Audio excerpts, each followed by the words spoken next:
We are moving on to Israel now, where after barely 12 hours of the formation of the new government, the controversial Jerusalem flag march is back on track. This comes after a green light from the Naftali Bennett-led government. Newly sworn-in Internal Security Minister Omer Bar-Lev approved that march after meeting with Israel's police chief and other security officials. He has said that the police officials were well prepared. The decision has been taken by the authorities despite a fear of re-escalation of tensions in the flashpoint districts. In the flag-waving procession planned for today, right-wing groups will be marching in parts of East Jerusalem. According to Israeli media reports, the government has agreed to also reroute that march to avoid entering Damascus Gate and the Muslim Quarter area.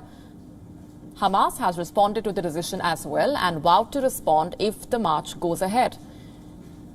The Palestinian Prime Minister condemned the march as a provocation. He has warned of dangerous repercussions that might reignite confrontations between the Israelis and the Palestinians.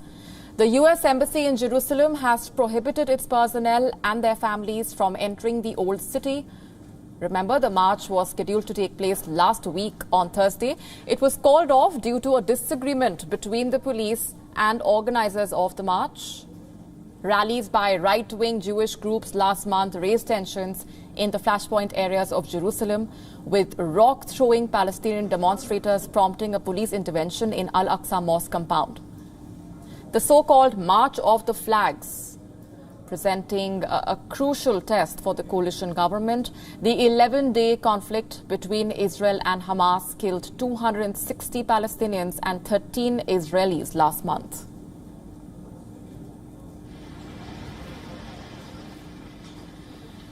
Joining us on the broadcast this minute is Jody Cohen, international affairs expert from Jerusalem. Jody, this March of the Flags, like we just told our viewers, is a very crucial test, an early one for the coalition government, which has just been installed in the country. There has already been speculation about the ideologically varied coalition members and how whether or not they will stick together has been a crucial point.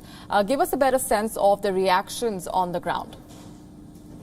You're absolutely right. So this rescheduled Jerusalem March is expected to take place today, and this is actually an annual event. It normally takes place around May time, and it's been taking place every year since 1967, when Israel managed to get back control of Jerusalem from Jordan, which was occupying it at the time. And there really haven't been any problems in the annual march over the years. Children attend, they wave flags, they dance, they sing. It's not violent, it's a peaceful demonstration. And then last month, when the march was supposed to take place, we saw a series of events that led to that conflict between Israel and Hamas. The Palestinians say that that was because of the legal dispute over Sheikh Jarrah properties and the Jerusalem Day Parade. Israel actually argues that the key trigger of the violence was the postponed Palestinian elections that haven't taken place in 15 years. And they really argue that it was a power play between Fatah in the Palestinian Authority and Hamas in Gaza over who is really taking over, if you like, Jordan's role in cooperation with Israel as custodians and guardians of the Muslim holy sites in East Jerusalem. As you said, Hamas and the Palestinian Authority have warned that there will be violence if this march goes ahead, potentially explosives or rockets over the border. Israel has really said that, and analysts are saying that Israel can't and won't let Hamas, which is a terrorist organization, recognized as a terrorist organization, but by several countries around the world, they can't let Hamas dictate its traditions. And they also argue strongly that Israel is a democracy and respects the freedom to march, the freedom to protest, obviously peacefully.